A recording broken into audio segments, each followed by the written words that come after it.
अहो भाग्य सौभाग्य हमारा और तुम्हारा,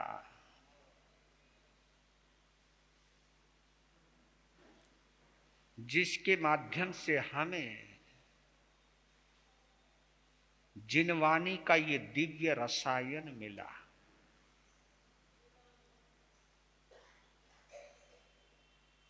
जिस पुण्यवानी की वजह से हमको ये जिनवानी मिली,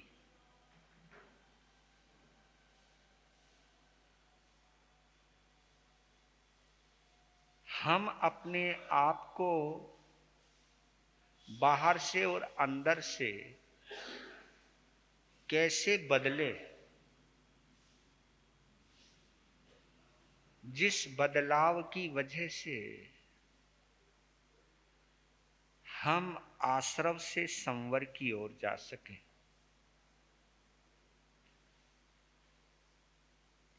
हम विराधना से आराधना की ओर जा सकें, हम कामना और वासना से साधना की ओर जा सकें,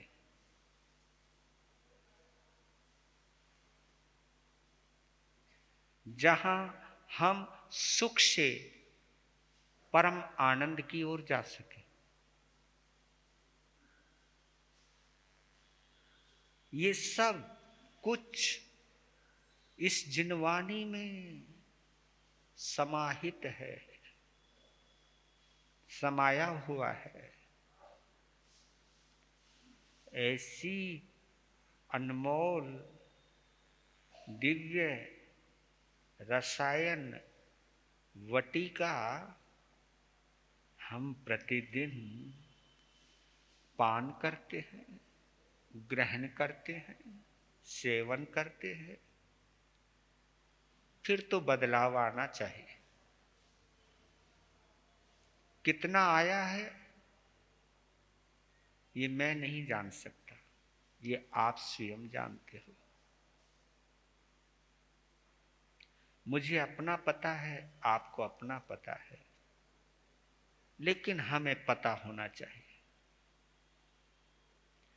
इस जिनवानी का एक ही लाभ है कि हमें हमारा पता होना चाहिए। तो अपना पता पूछने के लिए एक बार भाव भक्ति के साथ गाते हैं। वीर प्रभु के अंतिम वाणी, ओ तेरा धयन को खोलो, जय जिनवाणी बोलो, जय जिनवाणी बोलो। वीर प्रभु की अंतिम वाणी, ओ तेरा धयन को खोलो, जय जिनवाणी बोलो, जय जिनवाणी बोलो। उत्तराधयन में गुंजित होती प्रभु शिक्षा अपना लो, जय जिनवाणी बोलो, जय जिन मंगलकारी भव भयहारी, जिनवाणी है सरना, जिसके आराधन से निश्चित ही मिटता जन्म मरना।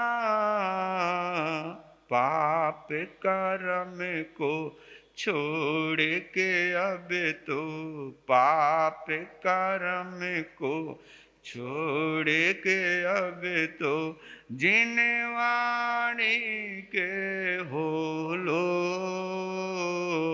जय जिनवाणी बोलो, जय जिनवाणी बोलो।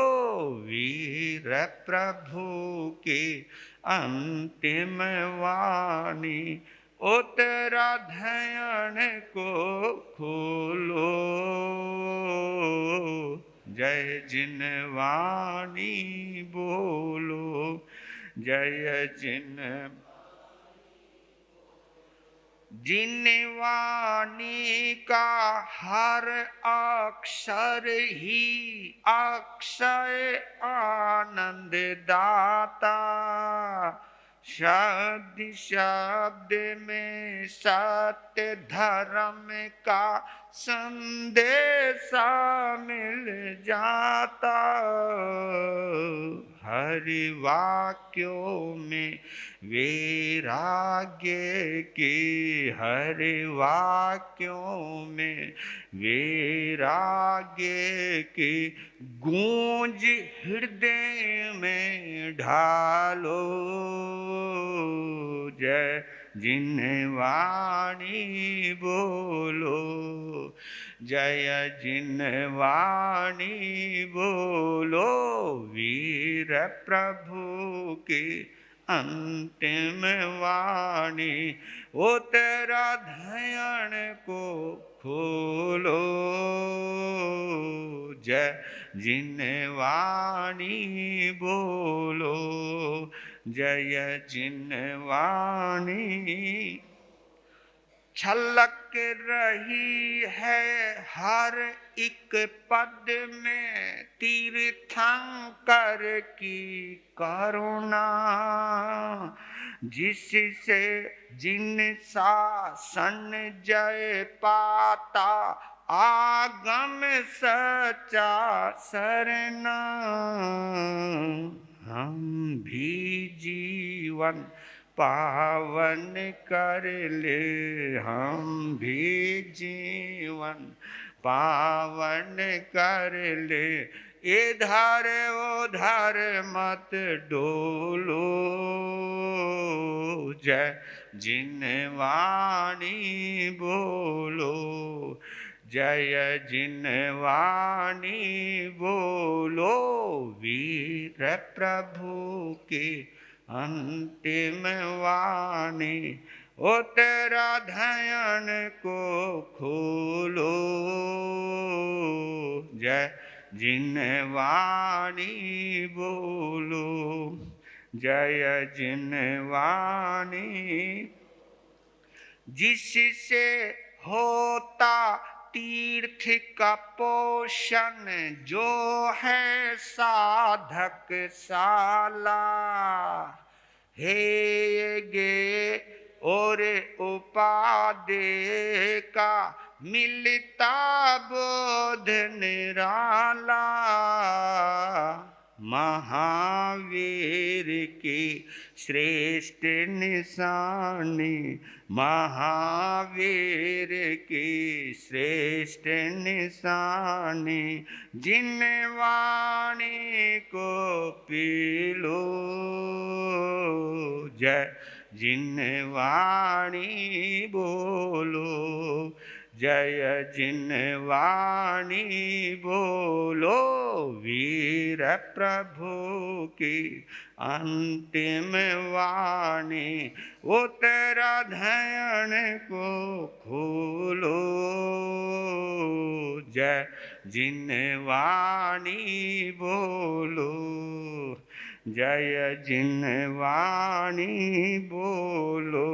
उत्तराधयन में गुंजित होते प्रभु शिक्षा अपना लो। जय जिन वाणी बोलो, जय जिन वाणी बोलो। जय जिन वाणी बोलो।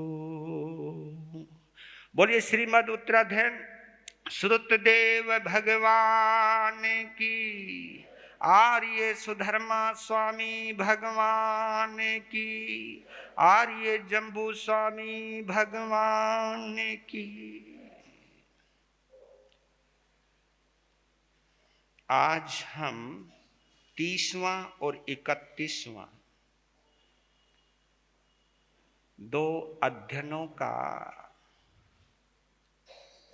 वाचन और श्रवण करेंगे। सबसे पहले आपके हाथ में आगम के रूप में महावीर का जो रूप है, महावीर का जो स्वरूप है, महावीर की जो अंतिम वाणी है, जिसको हम जिन शासन का मूल ग्रंथ कहते हैं, मूल आगम में इसकी गणना होती है, जो हमारा आधार स्तंभ है, जिसे हम जैन धर्म की गीता कहते हैं। ऐसे अद्भुत जीवन का मार्गदर्शन करने वाली ये जो आगम है, ये आगम नहीं बल्कि आपके कर कमलों में महावीर है, आपके हाथों में महावीर है। बस इस हाथ के महावीर को दिल के साथ जरूर कनेक्ट कर लेना, दिल के साथ जरूर जोड़ लेना। फिर ये हाथ का महावीर आपके जीवन के अंदर परम आनंद की अनुभूति करा सकता है। फिर निर्माण नहीं, निर्वाण की साधना होगी। तो निर्वाण तक ले जाने वाले इस अद्भुत शब्दाकार में प्रभु महावीर को हार्दिक वंदन करें, नमन करें।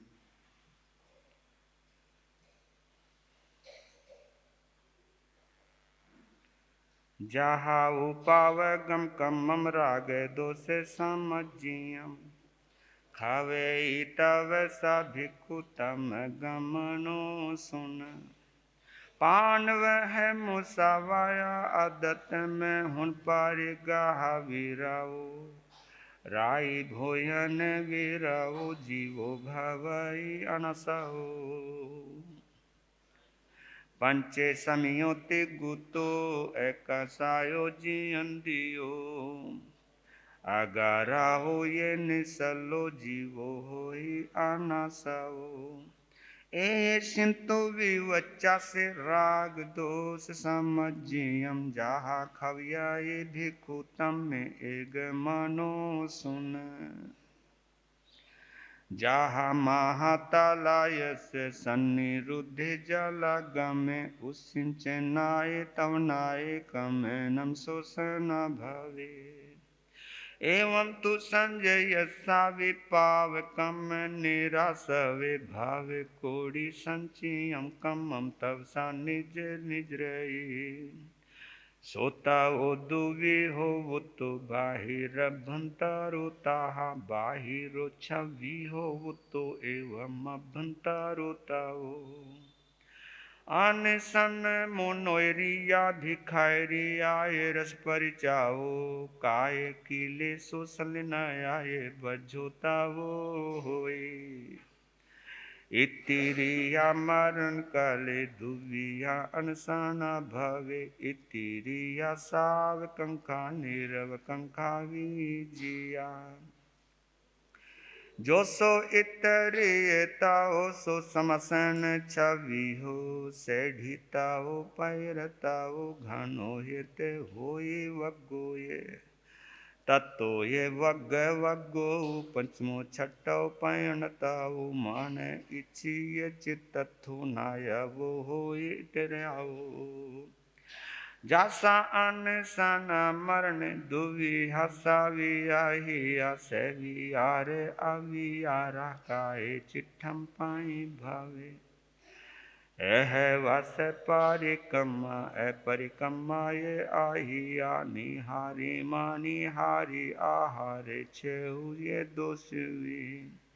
ओमो एरियम पंचहासम सेन वियायम दवा खेत कालेनम भावेनम पजवे ही जो जैसे हो आहारो ततो ओमंतु जो करे जय निग सिथाई एवं दवेन उभावे गामे नगरे ते राय हानि निगम ये आगरे पल्ली खेड़े कबड़ दुनमुह पट्टन मंडप संबाहे आसम पाए विहारे सन्निवेशे समाय घोषे ये थली सेना खंधारे सत्य संवट कोटे ये वाड़े सुवे रक्षा सुवे घरे सुवा इमतियम घीतम कपाई हुमेव माई खेतन वो भावे पेड़ा ये अध पेड़ा गौमुति पयंग विहचेव संभुकटा वटाए अगंतु पच्चा गया छठा दिवस से पुरुषेनम चौनम पिहु जत्यो भवे कालो एवं चरमानो खलो कालो मानम मुने यवो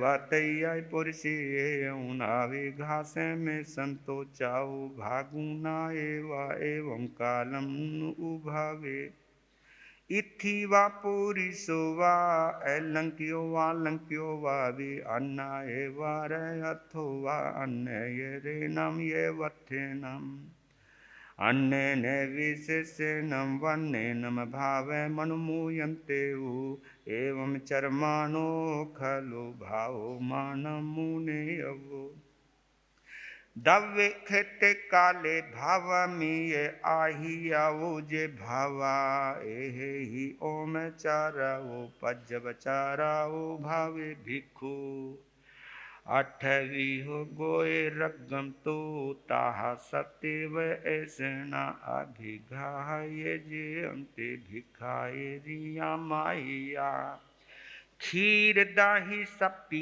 माई पनियम पान भोयणम पारिवज्जनम रसानम तु भणियम रस विवज्जनम ठाणा वीरसनाया जीवसाहु सुहावहा उग्गा चाहा धारी झंते काय कीली समतमहियम एगंते मानवाए ते पशु विवज्य शयनासन सेवनया विवित शयनासनम एसो बाहिरंग तौ समासन विआयो अभ्यंतरम तावम एतो उच्छामि अनुपुवसो पाय चित्तम विन्नवो व्यवच्चम ते सज्जावो झानम च विउ सगु एसम अभ्यंतरुतौ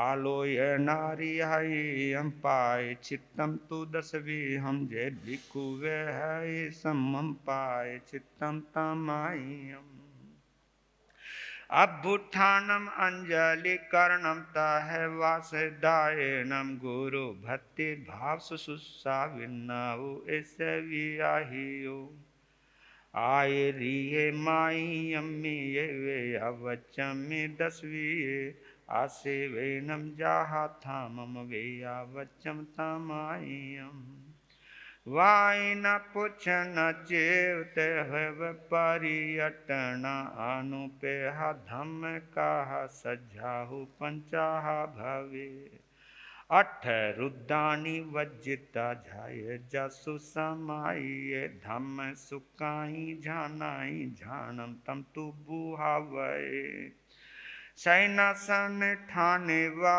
जेऊ भिक्खु ने वावरे काय से विऊ सगु छट्टु सुपरिकितियो एवं तवम तु दुविहम जे समम आय रे मुनि से क्षिपम सव संसारा विप मुचहि पंडिये ती बेमी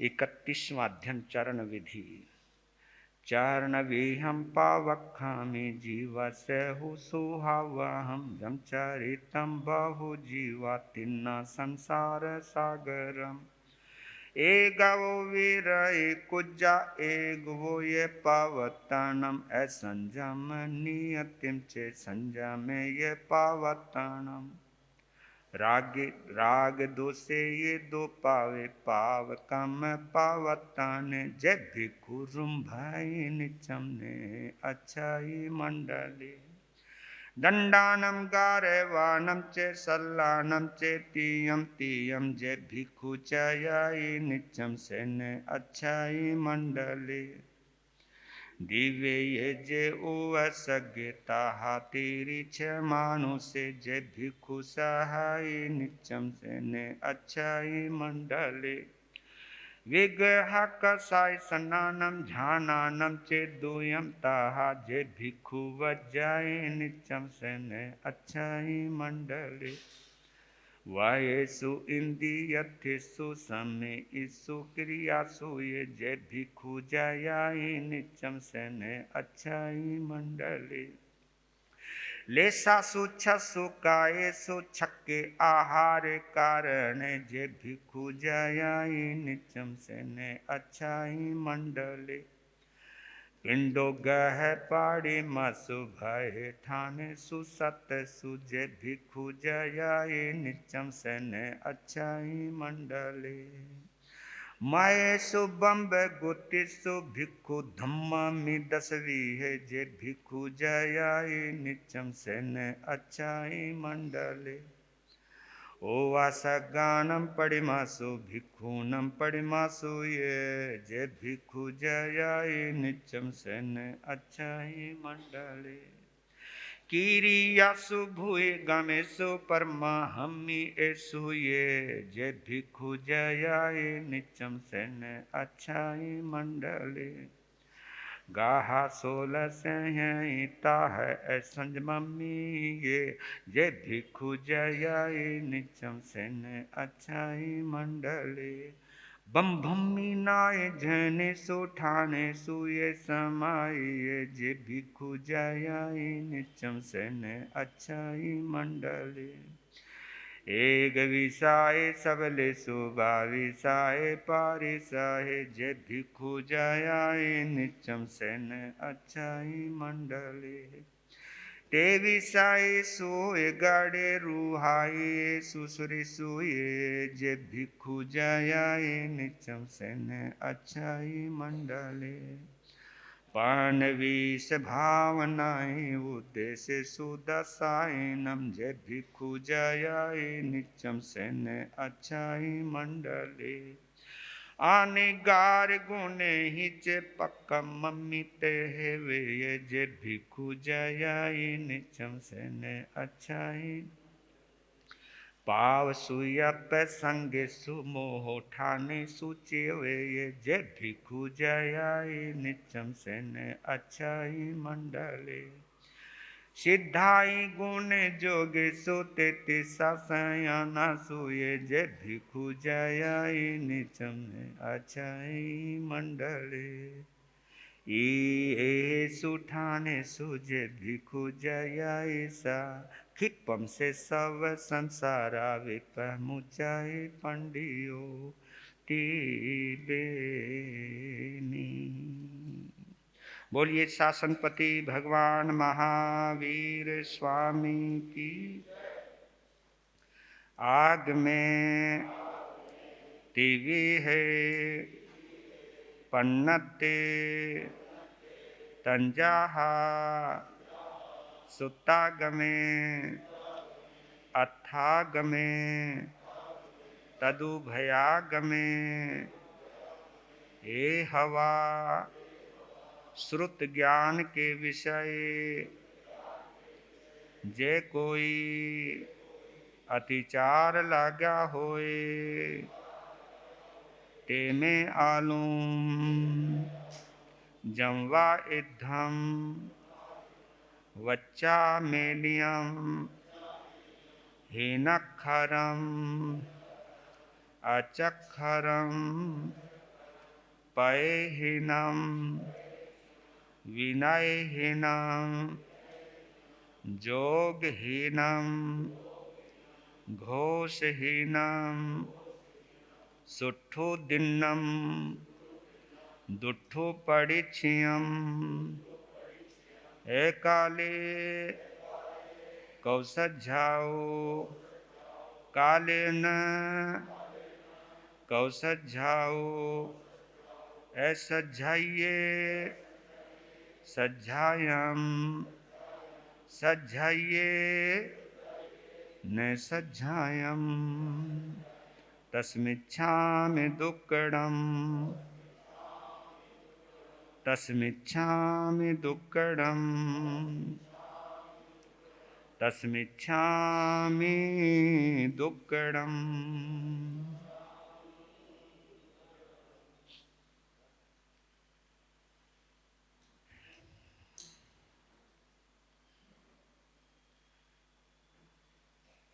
परम आनंद की अनुभूति।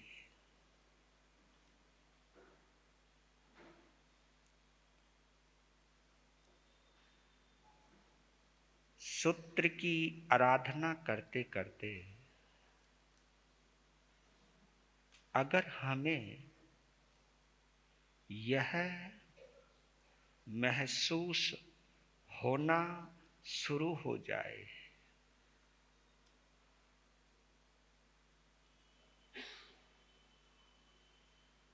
कि मेरे समक्ष स्वयं प्रभु महावीर मौजूद हैं, वो बोल रहे हैं, मैं सुन रहा हूं,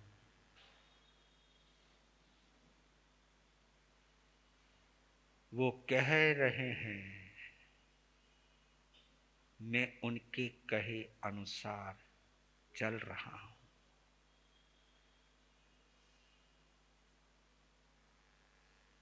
मेरे इस जीवन के मालिक वही हैं। मैंने उन्हीं के लिए जन्म लिया है।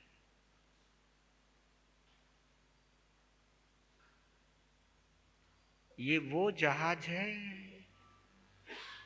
जिस जहाज की सवारी मुझे संसार सागर से पार ले जा सकती है, भव सागर से पार ले जा सकती है। जब आप इतने अहोभाव से सुनोगे तो आपको ऐसा लगेगा ही नहीं कि हम और तुम प्रभु से दूर हैं। दूर तो हम कसायों में होते हैं, दूर तो हम विषयों में होते हैं। जब भी तुम आत्मचिंतन करते हो, जब भी तुम अपने स्वरूप में लौटते हो, तो फिर कोई फर्क, कोई अंतर नहीं रह जाता प्रभु महावीर में और हमारे बीच में।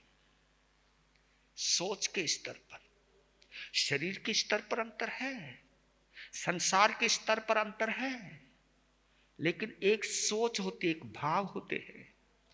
उस भाव के आधार पर वो और हम जब एक नेक होते हैं, थोड़ी देर के ही लिए सही, पर लेकिन एक परम आनंद की अनुभूति होती है। जब वो एक क्षणिक, एक थोड़ी देर के लिए ही जब हम उनका सानिध्य करते हैं तो उसमें इतना आनंद बरसता है।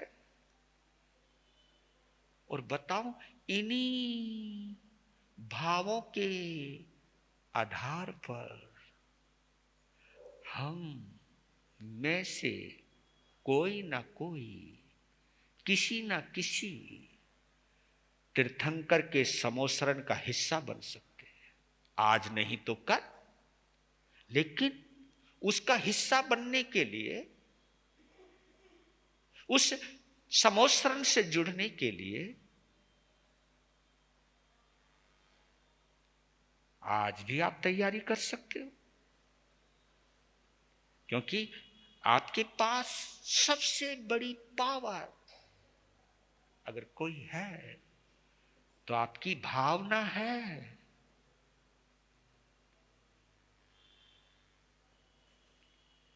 भाव से भरते जाओ, महावीर से जुड़ते जाओ। महावीर से जुड़ना मुश्किल नहीं है।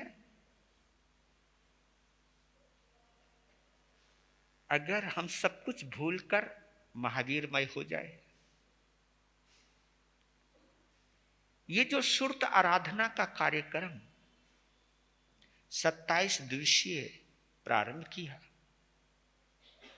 ये केवल मैं आगम का ज्ञान देने के लिए नहीं कर रहा हूं। मैं अपने आप को और आप सभी को महावीर से जोड़ने के लिए कर रहा हूं। एक बार जुड़ो तो सही। आप आपकी नॉलेज नहीं बढ़ा रहा हूं, आपका रियलाइजेशन, आपकी अनुभूति प्रगाढ़ करना चाहता।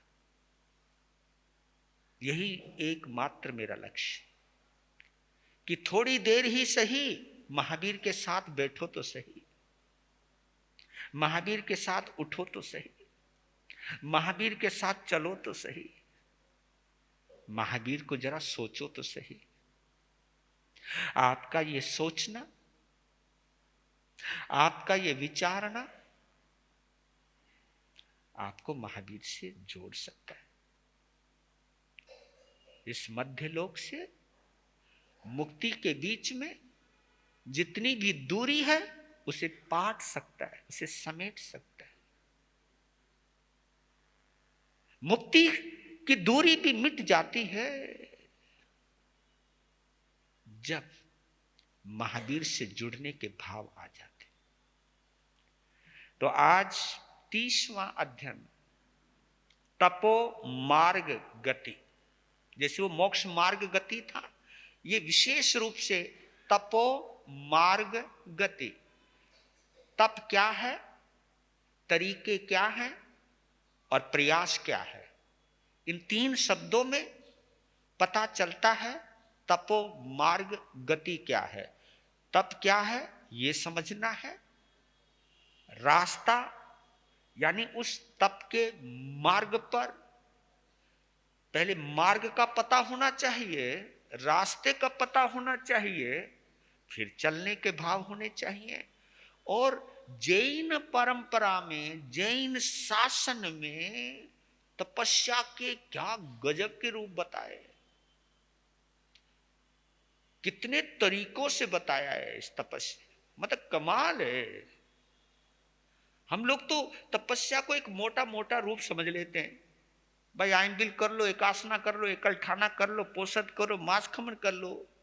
अरे भैया ये तो केवल पहला रूप है। ये जो तप मार्ग है ये अनशन से शुरू होता है और कायोत्सर्ग पर पूर्ण होता है, जिसको हम व्युत्सर्ग भी कहते हैं। लेकिन व्युत्सर्ग किसी के समझ में ना आए इसके लिए एक छोटा सा शब्द है कायोत्सर्ग।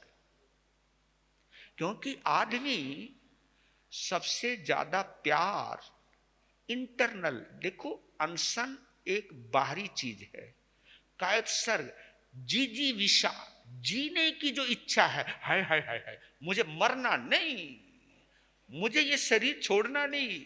और मैं ये कह रहा हूं कि कितना ही चिपक लो इस शरीर से, छोड़ना पड़ेगा। हाँ, भ्रांति में ना रहियो, मैं तो हूं नहीं भैया, मुझे तो मालूम है, जानो है। हमने कुछ सोच ही रखा हो तो कह नहीं सकता, क्योंकि जब हम किसी को उठा करके ले जाते हैं, अब तो उठाने का झंझट भी खत्म कर दिया लोगों ने, मरे सीधा एम्बुलेंस में डाल दें, बोला जाओ। पहले कुछ कदम उठा के तो चलते थे लोग, अब उठाना भी छोड़ दी, मुकन्ना हमारी बस की नहीं है तुझे उठाने का।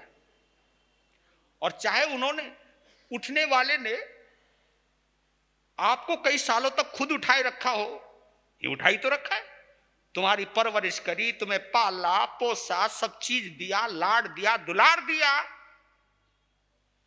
लेकिन फिर भी हम 2 कदम उसे कंधे पर उठा करके भी चलने को तैयार नहीं। नहीं बाबा नहीं।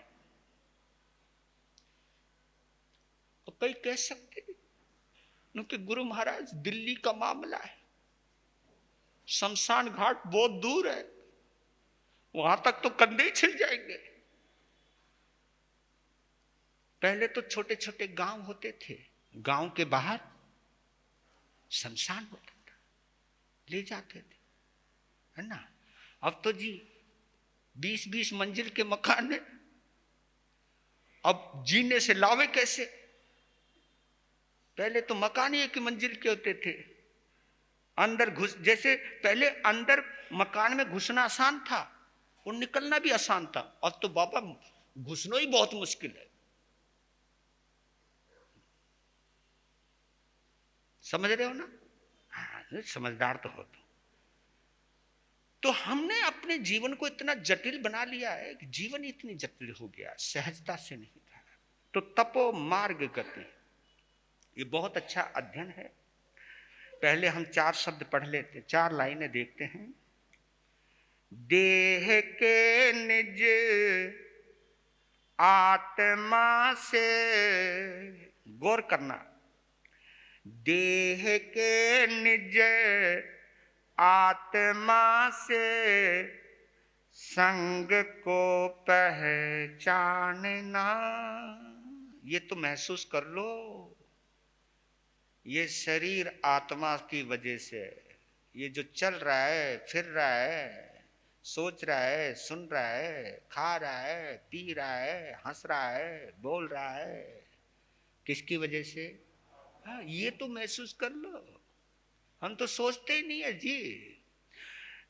देह के निज आत्मा से संग को पहचानना, करने विलग उस संग को, तप मार्ग को है जानना। देह आसक्ति मिटाने, देह आसक्ति मिटाने, बाह्य तप को पालना, निज गुणों की प्राप्ति हित, अंतर के तप को साधना।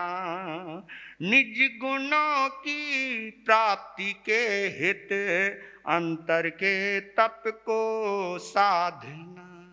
क्या बात है, आनंद आ गया। मुझे तो आ गया, तुम्हें तो आया नहीं आया, मुझे पता नहीं भैया। पहले तो ये समझ लो कि हमारे ये शरीर की जितनी भी क्रियाएं हैं वो आत्मा के आधार पर हैं, और साथ साथ में ये भी जान लो इस शरीर में ये आत्मा हमेशा रहने वाली नहीं है। ये हमें पहले पहचानते हैं। ये तो घर है भैया, वो भी किराए का मकान है। और मैं बताऊं आपको एक बात, जिन मकानों की रजिस्ट्रियां तुम्हारे नाम पर है ना, वो भी मकान तुम्हारो को नहीं। मान लो मारो है भाई, रजिस्ट्री है मारे नाम की। ये थारी रजिस्ट्री थारे नाम की तभी तक है जब तक इस शरीर में आत्मा है। हाँ, ये आत्मा निकल गई ना, ये रजिस्ट्री यहीं रह जाएगी। और जिस मकान को तुमने बड़े चाव से बनायो थो ना, उस मकान से निकाल दिए जाओगे। हाँ, कोई रखने को तैयार नहीं होगा। अरे निकालो यार, अरे बहुत देर होगी भाई, वह एम्बुलेंस नहीं आई अभी तक है। वह कमाल की बात। मकान तो ऐसे बनाए तो जैसे यहां से कभी निकले को नहीं है। ये मारो कमरो है, हाँ, मास्टर रूम। आजकल तो शब्द भी बड़े गजब के लाते हो तुम लोग। पहले पहले के मकानों में कोई मास्टर रूम कोई होता है, वो तो सबका ही रूम था। लेकिन अब तो थारा मास्टर रूम, और कौन सी दिशा में होने चाहिए।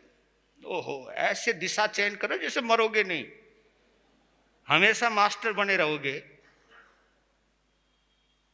अरे निकलना पड़ेगा, मैं सच कहूं भैया। इसलिए अपन तो भाई तुम्हारे बनाए हुए मकानों में रहे, निकल लेंगे, है ना। 120 दिन के लिए आए थे, 19 दिन रह गए भाई, सही बता रहे, निकल लेंगे अब तो पहले मुझे इससे अलग होना है। आत्मा के बिना शरीर नहीं रहता, और इस शरीर में आत्मा हमेशा नहीं रहती। ये दोनों चीजें समझ लेना। संग और विसंग दोनों ही चीज, संग और असंग दोनों ही चीज जानो पड़ेगा। तो करे क्या? देखो, बाह्य तप की और आभ्यंतर तप, आंतरिक तप की क्या गजब की परिभाषा की है। देह की आसक्ति को मिटाने के लिए बाह्य तप कीजिए, देह की आसक्ति को मिटाने के लिए बाह्य तप कीजिए, और अंदर के सद्गुणों को जगाने के लिए, पाने के लिए आभ्यंतर तप कीजिए।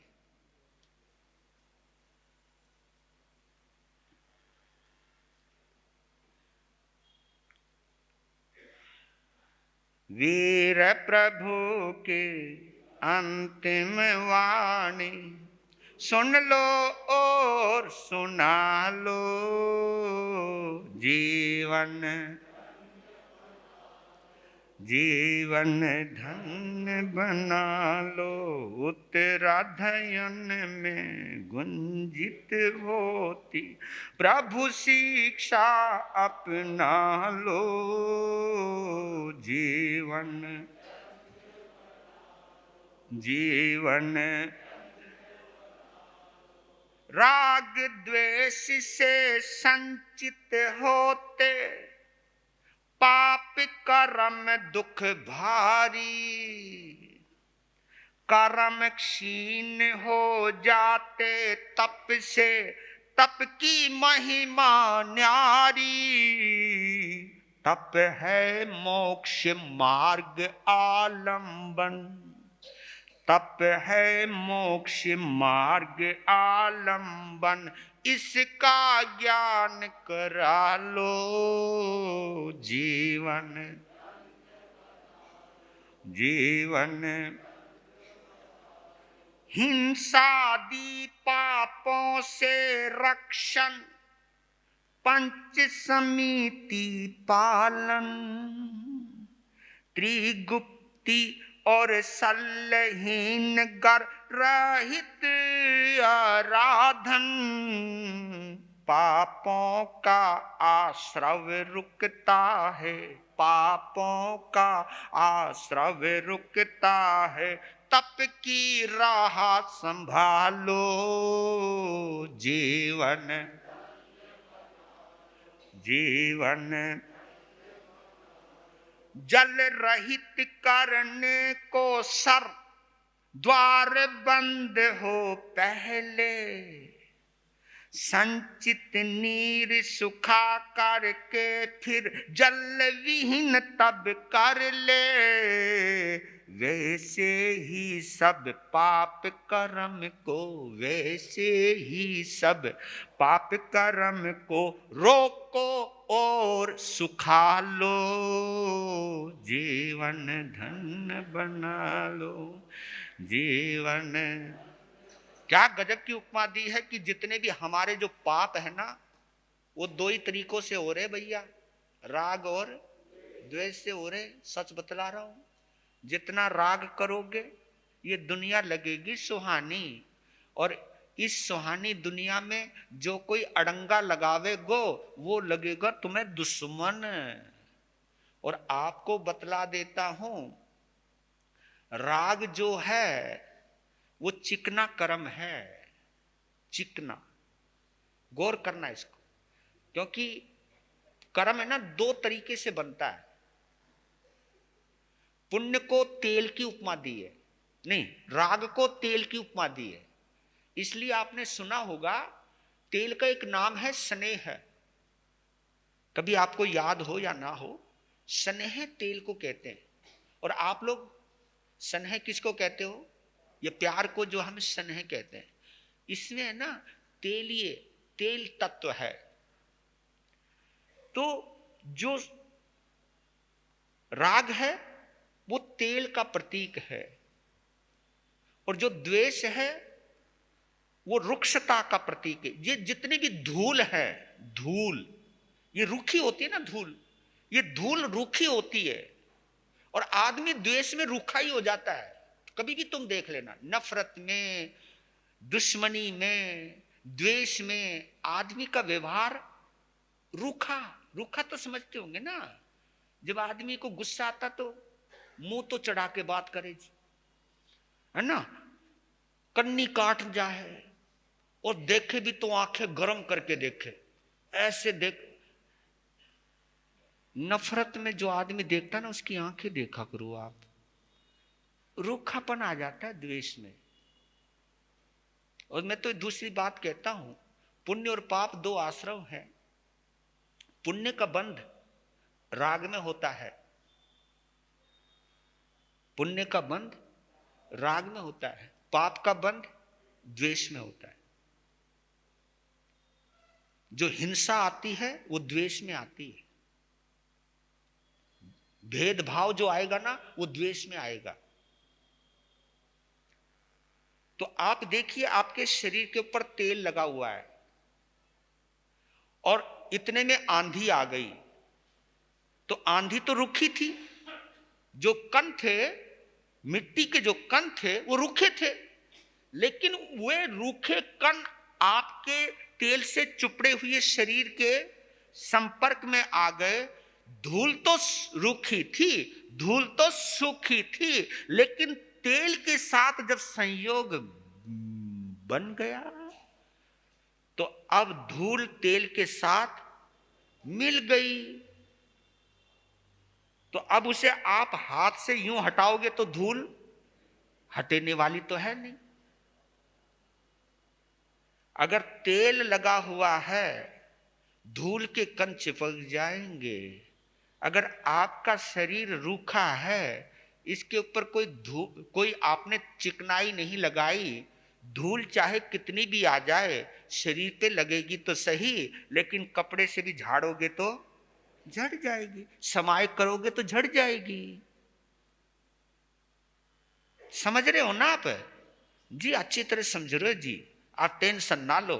हम वीरनगर वाले हैं, हम बहुत समझ नहीं, हर जगह के कोई वीरनगर के कोई है, दूर दूर के भी हैं, जो भी जहां के भी हैं। पर एक बात यह है, ये संयोग है, स्निग्धता और रुक्षता का जब दोनों का मिलन होता है तो ये राग द्वेष इसलिए बोला जाता है, रागो ये 200 दिए कम में बीयम। यही राग और द्वेष कर्म के बीज हैं। हमारा शरीर पहले आसक्ति से हटे, क्योंकि जो आसक्ति है वो राग का प्रतीक है, वो तेल का प्रतीक है।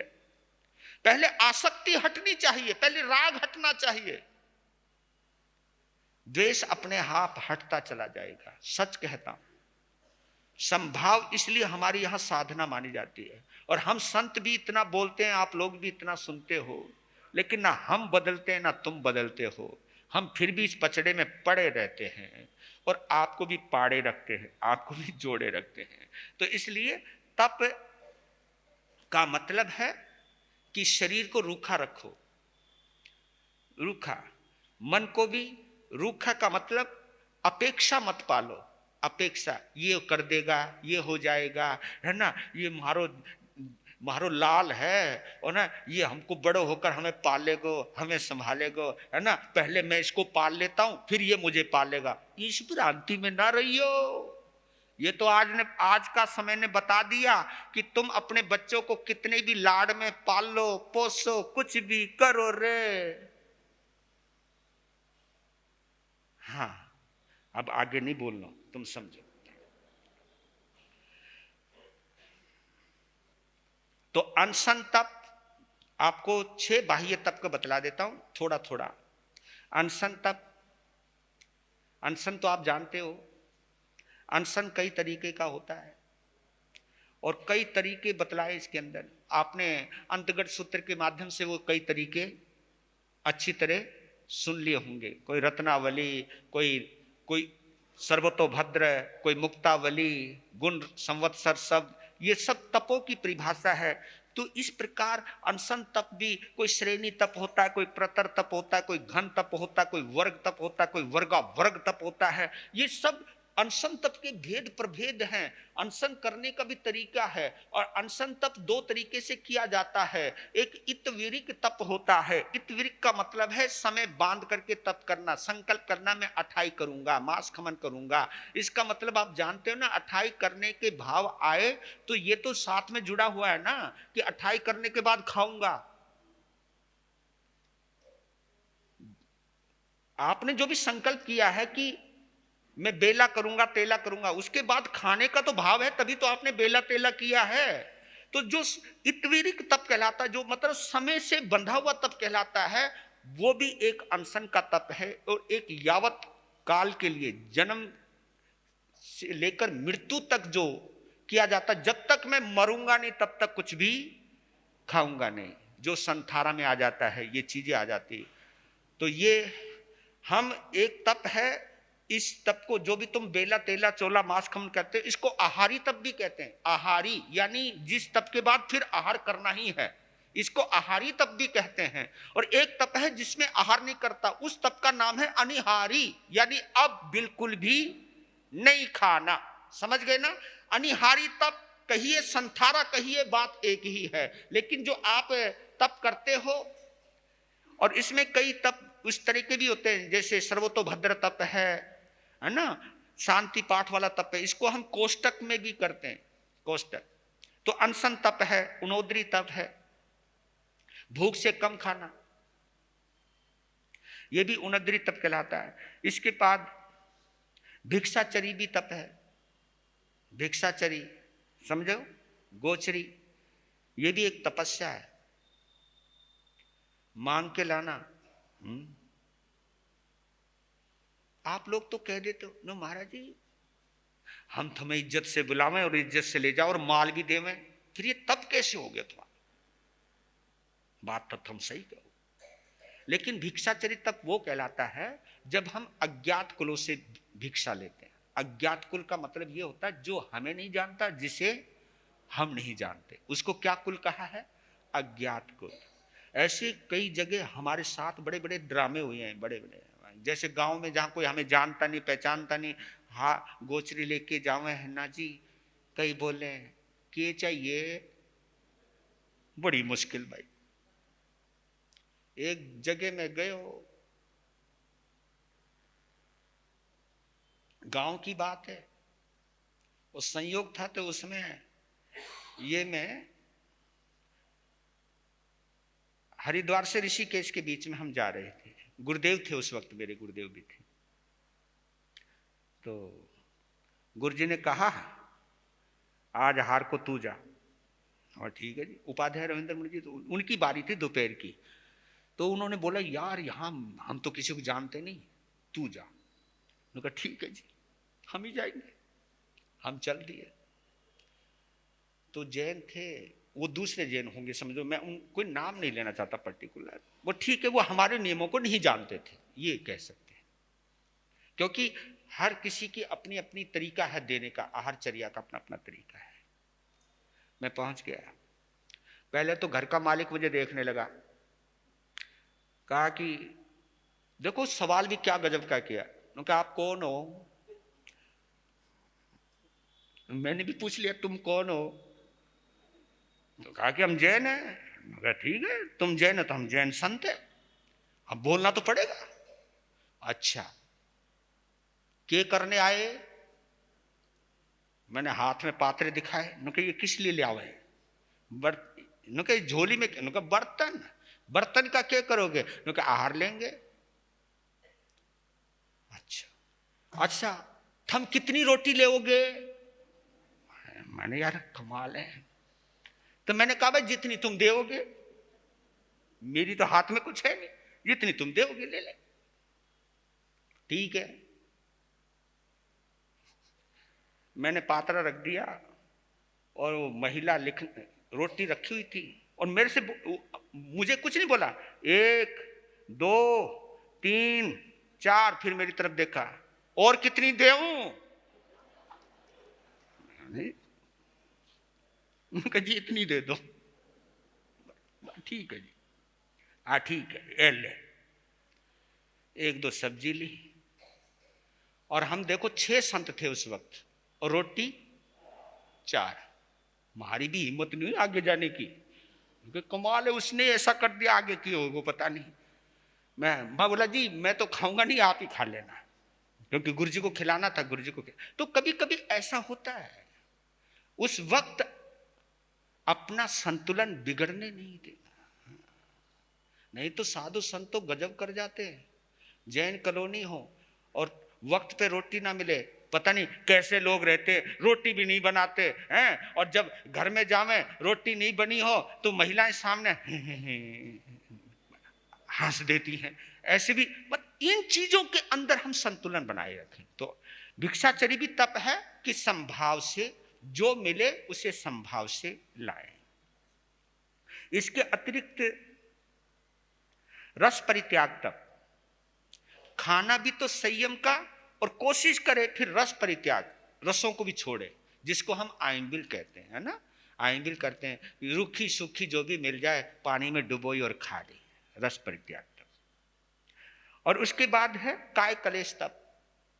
ये पैदल चलना, नंगे पांव चलना, केस लुंचन कराना, अतापना लेना, कपड़े उतार करके धूप में खड़े होना, पड़ जाना, शीत परिसे उष्ण परिसे, यानी शीत अतापना उष्ण अतापना, ये भी लेना, शरीर को सताना, शरीर को, इसको काय क्लेश है ना।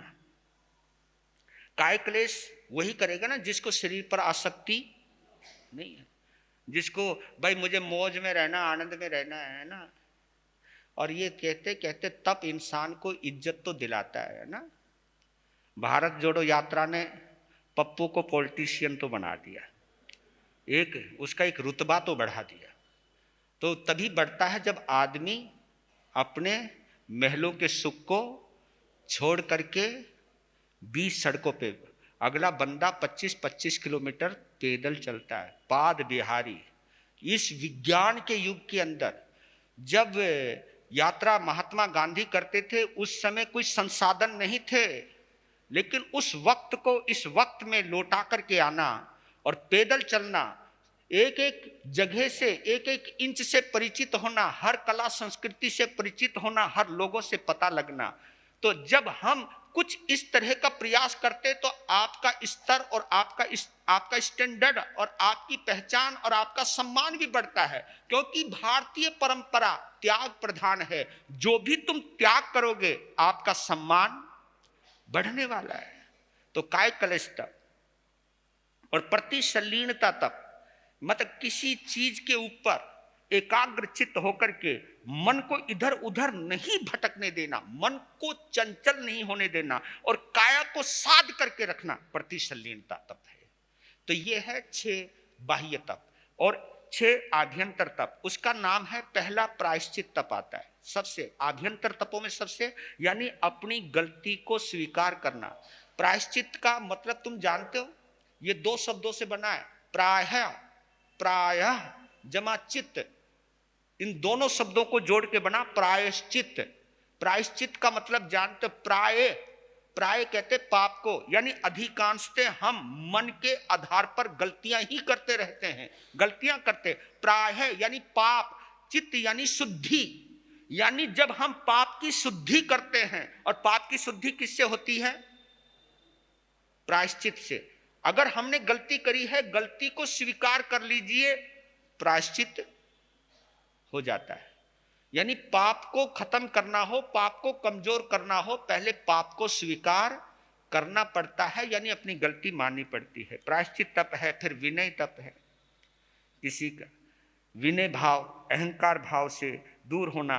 फिर वैयावच, किसी की सेवा करना, ये भी एक तप है, सेवा का भाव। आप कह सकते हो ये तो बाह्य तप है सेवा, नहीं नहीं नहीं, सेवा बाद में होती है, सेवा करने के भाव अंदर आते हैं, अंदर। ये सारा मामला इंटरनल है। विनय भी अंदर का मामला है, झुकने की कर। आदमी वो बात अलग है कि अपने स्वार्थ में झुकता है, वो अलग चीज है, लेकिन जो विनम्रता अंदर की होती है वो विनय है। और वैयावच, हृदय से किसी का दुख मिटाने के भाव आना, सेवा करने की भाव आना, ये वैयावच कहलाता है। और इसी प्रकार स्वाध्याय, स्वाध्याय भी। और आप लेकिन क्योंकि आप लोगों का ये कंफ्यूजन यहां पे भी दूर कर देता हूं, स्वाध्याय के 5 भेद बताएं। पहले वाचना, पृच्छना, पर्यटना, और पर्यटना के बाद अनुप्रेक्षा और धर्म कथा। ये 5 भेद स्वाध्याय के। वाचना से शुरू हुआ, ये जो हमने सबसे पहले क्या किया, वाचना। और जो पढ़ा है उसके बारे में पूछना, कुछ भी सवाल उठे उसको पूछना, उसको पृच्छना बोलते हैं, पृच्छना। और पर्यटना, जो भी पढ़ा है उसे बार बार दोहराना। मैंने ये जिंदगी का एक रहस्य बतला रहा हूं कि इस उत्तराधर्म सूत्र को मैं कई वर्षों से सुना रहा हूं, लेकिन जब भी सुनाता हूं कुछ नया निकल करके आता है। क्योंकि जब भी उसकी पर्यटना करोगे, जब भी तुम उसको दोबारा दोहराओगे, तो कुछ कुछ और नए विचार, इसकी गहराई, इसकी डेप्थ की पता चलता रहता है। जितनी आप उसको दोहराते जाओगे उसकी गहराई पता चलता जाएगा, उतनी निर्मलता आती जाएगी और उसका गहराई का पता चलता जाएगा। पर्यटना। अनुप्रेक्षा, अनुप्रेक्षा का मतलब क्या है, किसी एक विचार पर प्रेक्षा, प्रेक्षा यानी चिंतन करना, एक ही सूत्र के ऊपर गहराई से चिंतन करना, चिंतन करते जाना, इसको अनुप्रेक्षा कहते हैं। अनुप्रेक्षा, प्रेक्षा के अनुसार, यानी जो विचार बिंदु है उसके ऊपर ही जाना, उसी पर एकाग्र हो जाना, अनुप्रेक्षा। और फिर धर्म कथा, जो जो भी जुड़े हैं, जो जो भी धर्मात्मा हैं, जो जो भी अरिहंत हैं, जो जो भी तीर्थंकर हैं, जो जो भी संत और महात्मा हैं, उनको याद करना, उनकी याद दिलाना, ये धर्म कथा है। पापियों को याद करोगे पापी बन जाओगे, महात्माओं को याद करोगे महात्मा बन जाओगे। जो देवताओं का ध्यान करता है वो देवता बन जाता है, जो राक्षसों का ध्यान करता है वो राक्षस बन जाता है, और जो भगवान का ध्यान करता है वो भगवान बन जाता है। ये ताकत है ये। और फिर है कायत सर्ग, व्युत सर्ग भी बोलते हैं उसको, कायत सर्ग भी कहते हैं। यानी फिर इतनी तल्लीनता आ जाना। कायत सर्ग का मतलब, इसका बड़ा एक उदाहरण देता हूं। हम लोग तो बड़े कायर हैं। आत्माराम जी महाराज साहब, जिन्होंने गले के कैंसर का ऑपरेशन कराया और उन्होंने बेहोशी की दवा नहीं ली, है ना। हमारा एक नस्तर चलता है, अगर एक कांटा चुभ जाता है तो हम किस तरह दर्द से करा जाते हैं, और वहां तो काटना था, तो उन्होंने यही कहा कि एक बार रुको तुम, मुझे केवल 15 मिनट दे दो, 15 मिनट के बाद मैं अपने आप निश्चेष्ट हो जाऊंगा और उसके बाद आप कुछ भी कर लेना। क्या बात है, वो निश्चेष्ट हो गए, गले को काटा। कहते एनेस्थीसिया देने वाले के शरीर में भी कंपन आ जाता है, लेकिन क्या मजाल है उनको कंपन आया। शरीर के रहते शरीर को छोड़ देना, यानी जो इस दर्द को ग्रहण, ये इंटरनल मामला है, क्योंकि हमारे अंदर एक नाड़ी है जो दर्द को ग्रहण करती है। वैसे उसी से पता चलता है ये स्पर्श ठंडा है गर्म है। ये जो स्पर्श इंद्री जो होती है ना, ये तभी सेंसफुल रहती है जब हम इससे जुड़े हुए रहते हैं। जब हम इससे अपने आप को डिकनेक्ट कर लेते हैं, काट लेते हैं अपने आप को, एक नाड़ी है वो जो अंदर नाड़ी है, सेंस, जिसको हम सेंसिटिव नाड़ी कहते हैं, जो सब चीज वातावरण को ग्रहण करती है, उसको और एनेस्थीसिया करता क्या है, वही जो दर्द को ग्रहण करने वाली नाड़ी है उसको वो सुन कर देते हैं। यही चीज बनाई गई है, और ये ध्यान के द्वारा भी हो सकता है, ये ध्यान के माध्यम से भी हो सकता है। तो ये ध्यान के माध्यम से जब किया जाता है तो शरीर को भी इस तरह किया जा सकता है। और ये उदाहरण है, ये मैं पुरानी बात नहीं बोल रहा हूं, ये तो अभी की बात बतला रहा हूं, ये इसी कलयुग की बात, इसी पंचम आर्य की बात है। यानी आज से देखा जाए तो 60 साल पहले की बात होगी या 50-55 साल पहले की बात होगी। तो आप ये सोचिए, आज भी ये है, ये हमारे पास नहीं है कला, ये हमारी कमजोरी है, लेकिन इस कला को पाया जा सकता है। लेकिन कब पाया जा सकता है? जब आदमी इन आगमों का अवलोकन करता है, इनका विलोडन करता है, आत्मा के इससे जुड़ता चला जाता और इतना जुड़ जाता है, शरीर से जोड़ने वाली जो सेंसिटिव नाड़ियां हैं उनसे जब संपर्क कट जाता है, तब जाकर के यह उपलब्धि प्राप्त होती है। अब है 31वां अध्ययन। 10-15 मिनट लगेंगे, है ना, ज्यादा टेंशन नहीं लेना, है ना। 4 लाइनों में मैं समझा देता हूं, 4 लाइनों में इसका सार आ जाएगा। संयम धर्म की पालना चारित्र का आधार है, परित्याग दूषण से ही होता आत्म का उद्धार है।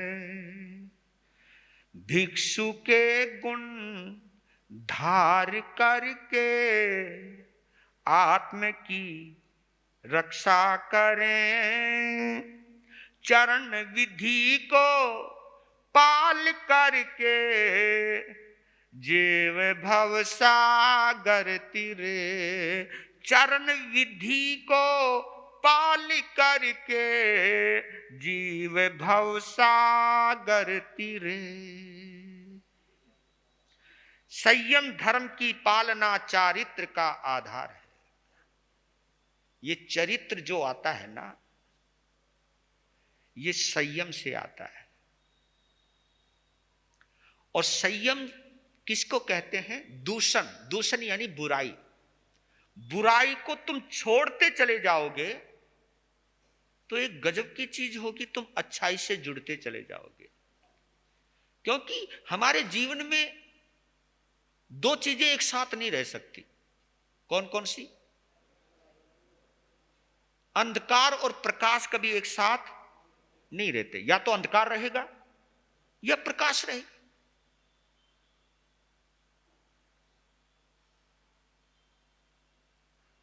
तो आप बुराई को छोड़ने का जो हमारे अंदर भाव आते हैं और फिर हम उस बुराई को छोड़ने का अभ्यास करते हैं, भाव जो आते हैं, ये संयम है।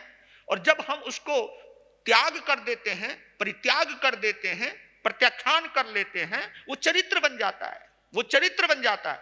बुराई को समझना, बुराई को छोड़ने का और उसको धीरे धीरे छोड़ने का भाव लाना, धीरे धीरे कमी लाते जाना और फिर एक संकल्प करना कि आज के बाद प्रत्याख्यान। ये जो प्रत्याख्यान है, ये जो संकल्प है, ये चरित्र का आधार बनता है। भिक्षु गुण को ध्यान करके आत्म की रक्षा करे, ये संतों के गुण हैं। क्योंकि भिक्षु शब्द का प्रयोग किया गया क्योंकि काव्य है। काव्य में जो शब्द सटीक बैठता है, बोलने में आसान रहता है, हम उन्हीं शब्द का प्रयोग करते हैं। लेकिन आप ये भी मान करके चलिए, अरिहंत बाद में बनते हैं।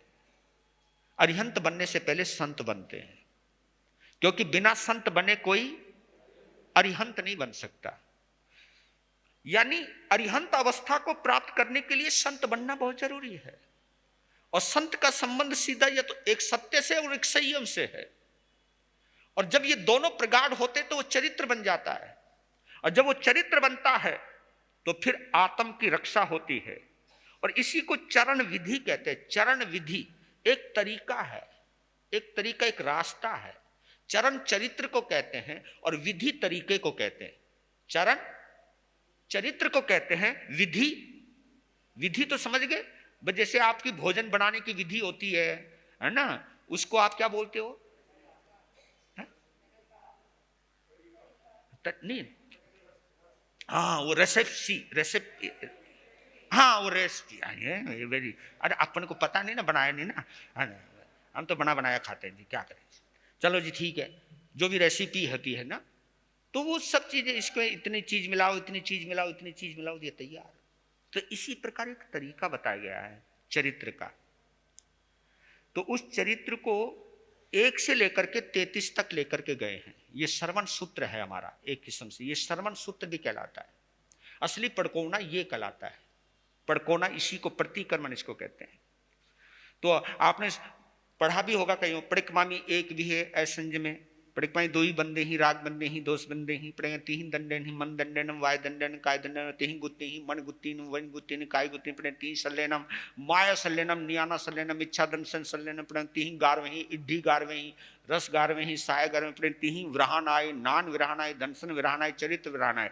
यानी आप 1 से लेकर के 33 तक जाता है। 33 आए असान आए, 33 असातनाओं से चलता है। असंयम से शुरू हुआ है ये, और असातना पर पूर्ण होता है ये। यानी ऐस, और इन 33 असातनाओं के अंदर ही इन 33 बोल, असातना नहीं बोलूंगा, ये 33 बोल कहलाते हैं। इनको 33 बोल का थोकड़ा भी कहते हैं। जो कोई जानता है, कोई समझता है, जो श्रावक स्वाध्यायी है वो जानता है 33 बोल का थोकड़ा क्या होता है। तो उस 33 बोल के अंदर ही तीनों चीजें आ जाती है। इसमें, इनमें से कुछ बोल हे हैं, कुछ बोल गे हैं, और कुछ बोल उपादेय हैं। कुछों को जानना होता है, कुछों को छोड़ना होता है, और किसी को ग्रहण करना होता है। तो ये सब चीज 1 से लेकर 33 तक इनकी संख्या बतलाई गई है।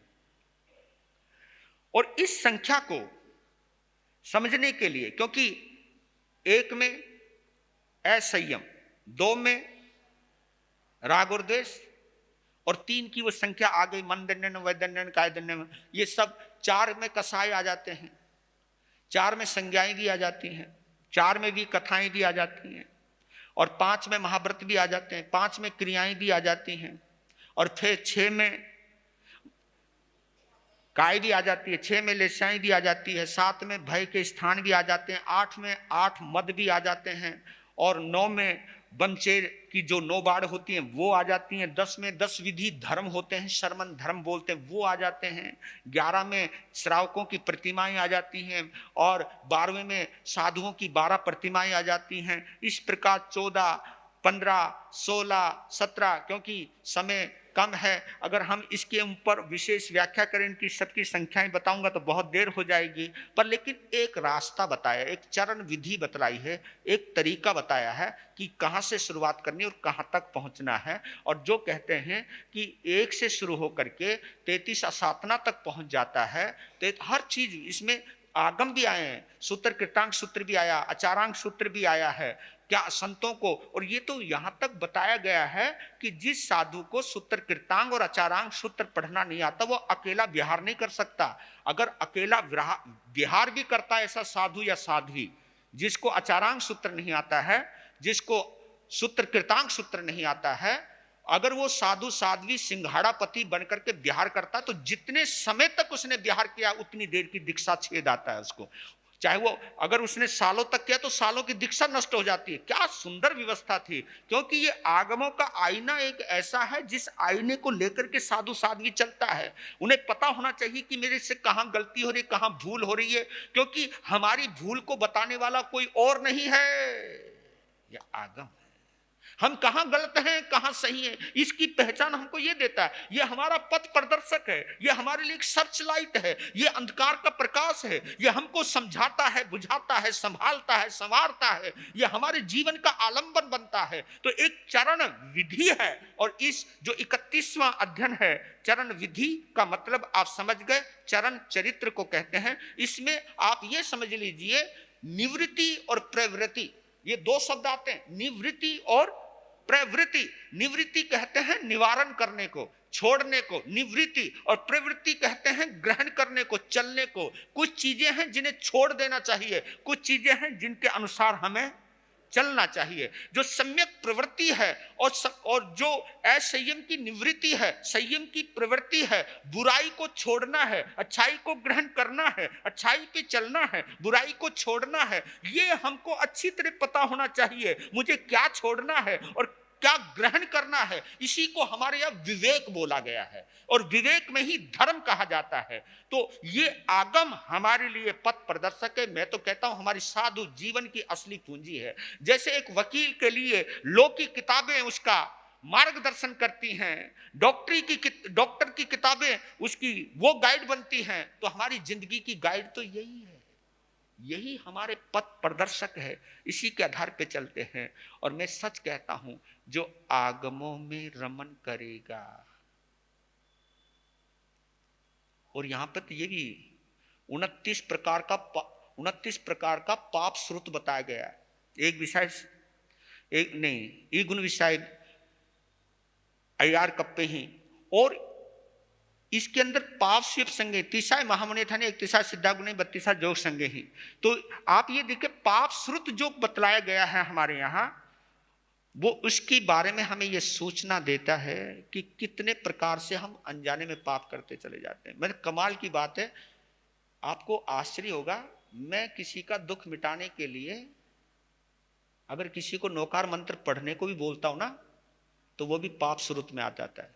मतलब कमाल, मैं तो हिल गया जब मैं पढ़ रहा था इसका आलोन करा, ताकि हमको तो ये बताना होता है ना कि कोई दुखी आ जाए तो हम उसको ये बोलता है भाई नौकार मंत्र का जाप करो। लेकिन कहा कि दुख मिटाने के लिए अगर तुमने किसी को महामंत्र नौकार के लिए भी बोला है कि ये जाप करो, इसकी वजह से ये ग्रह शांत हो जाएंगे, ये जाप करो, इसकी वजह से तुम्हारे दुख मिट जाएंगे, तो ये बोलना भी बोलो। और हम तो शादियां तक करवा देते हैं, कितना गजब का काम कर जाते हैं हम लोग।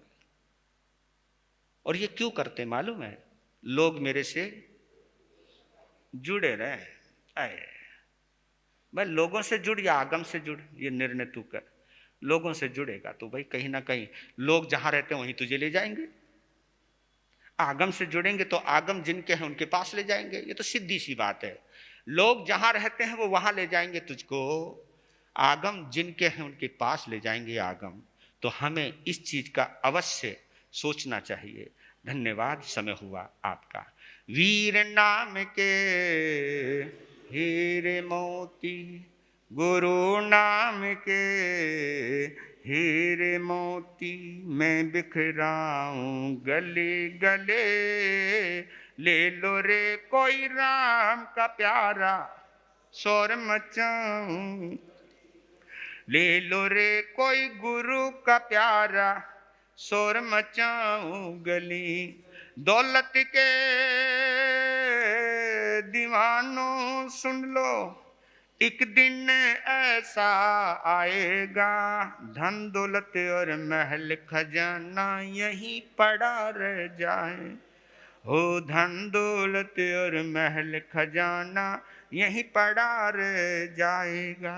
सुंदर काया मिट्टी बनेगी, सुंदर काया मिट्टी बनेगी, चर्चा होगी गली गले, ले लो रे कोई राम का प्यार, शोर मचाऊं गली गली। हो शोर मचाऊं गली गली, शोर मचाऊं गली गली, शोर मचाऊं गली गली।